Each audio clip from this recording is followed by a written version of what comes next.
আমেরিকার নয়া president Donald Trump তিনি ক্ষমতায় আসার পর অনেক কিছু গুটি উল্টে গেছে।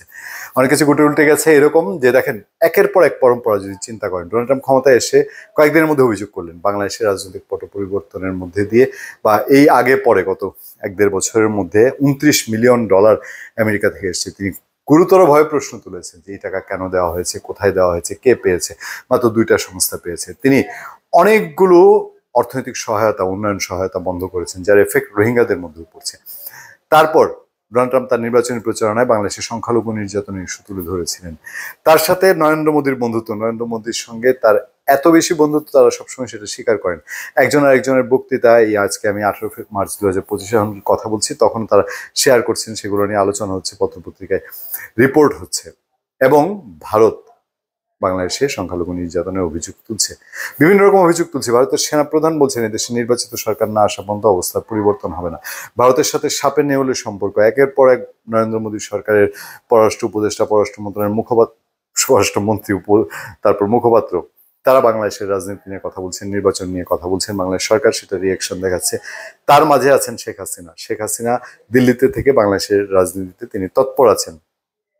এই সব মিলিয়ে যে একটা ভজঘট অবস্থা, সেই সময়ে মার্কিন গোয়েন্দা প্রধান তিনি যখন এই তুলসী গাবার্ড আপনার আমেরিকা সফর, ইন্ডিয়া সফর করবেন, 3 দিনের সফরে এসছেন, সেটা নিশ্চয়ই অনেক গুরুত্বপূর্ণ। এবং সেখানে এমন এমন কিছু আলোচনায় উঠছে যেটা বাংলাদেশকে নিয়ে ভাবতে হবে, বাংলাদেশকে নিয়ে নতুন কিছু হচ্ছে কিনা, ভারত আমেরিকা নতুন কিছু করছে কিনা, সেই জিনিসটা অনেককেই আলোচনার খোরাক যোগাচ্ছে। তুলসী গাবার্ডকে, তুলসী গাবার্ড একজন প্র্যাকটিসিয়ান সনাতন ধর্মাবলম্বী। তার মা হিন্দু ধর্মাবলম্বী ছিলেন, তার ভাই বোনদের সবার নাম রেখেছেন, তারাও হিন্দু ধর্ম প্র্যাকটিস করেন। তিনি যেখানে সনাতন ধর্মাবলম্বীরা নির্যাতিত হয়েছেন তা নিয়ে কথা বলেছেন, পাকিস্তান, আফগানিস্তানে। তিনি এই বিষয়ে খুবই সিরিয়াস একজন সনাতন ধর্মাবলম্বী। এইসব প্রেক্ষাপট সামনে রেখে খবর আছে বাংলা ট্রিবিউনে, বাংলাদেশ পরিস্থিতি নিয়ে গভীর উদ্বিগ্ন যুক্তরাষ্ট্র।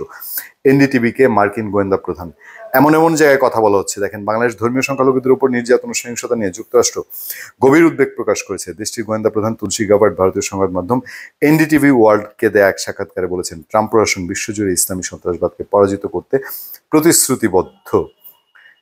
এনডিটিভি ওয়ার্ল্ডকে দেয়া এক সাক্ষাৎকারে যুক্তরাষ্ট্রের জাতীয় গোয়েন্দা পরিচালক তুলসী গাবার্ড বলেন, হিন্দু, বৌদ্ধ, খ্রিস্টান ও অন্যান্য ধর্মীয় সংখ্যালঘুদের দীর্ঘদিন ধরে নির্যাতন, হত্যা ও নিপীড়ন যুক্তরাষ্ট্র সরকার এবং প্রেসিডেন্ট ট্রাম্প ও তার প্রশাসনের জন্য বড় একটি উদ্বেগের বিষয়।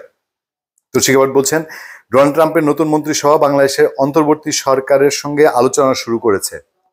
তিনি বলেন, প্রেসিডেন্ট ট্রাম্পের নতুন মন্ত্রিসভা এবং বাংলাদেশ সরকারের মধ্যে আলোচনা শুরু হয়েছে, তবে এটি আমাদের উদ্বেগের কেন্দ্রীয় বিষয় হিসেবে রয়ে গেছে। বাংলাদেশ সরকারের সঙ্গে আলোচনায় আছে। তুলসী গাবার্ড বলছেন, বাংলাদেশ সরকার এখনো জানায়নি আনুষ্ঠানিকভাবে কি আলোচনা হচ্ছে, কোন চ্যানেলে আলোচনা হচ্ছে, আলোচনা কোন লেভেলে আছে। আমরা শুধু আমেরিকার নিরাপত্তা উপদেষ্টার কাছ থেকে শুনতে পারলাম।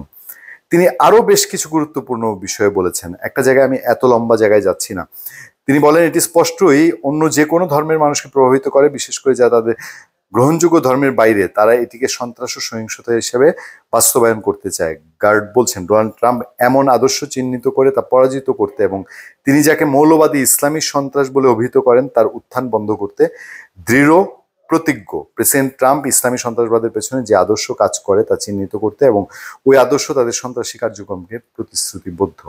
এই জায়গাটা খুবই গুরুত্বপূর্ণ, কারণ তুলসী গাবার্ড বলছেন যে ইসলামী খেলাফতের আদর্শের কথা উল্লেখ করে তুলসী গাবার্ড বিশ্বজুড়ে চরমপন্থী ও সন্ত্রাসী গোষ্ঠীগুলোর এমন একটি ফলাফল অর্জনের লক্ষ্যে কাজ করছে। ইসলামী সন্ত্রাসীদের হুমকি এবং বিভিন্ন সন্ত্রাসী গোষ্ঠীর বৈশ্বিক প্রচেষ্টা একই আদর্শ ও লক্ষ্যে নিবদ্ধ, যা হলো ইসলামী খিলাফতের মাধ্যমে শাসন ও শাসন করা।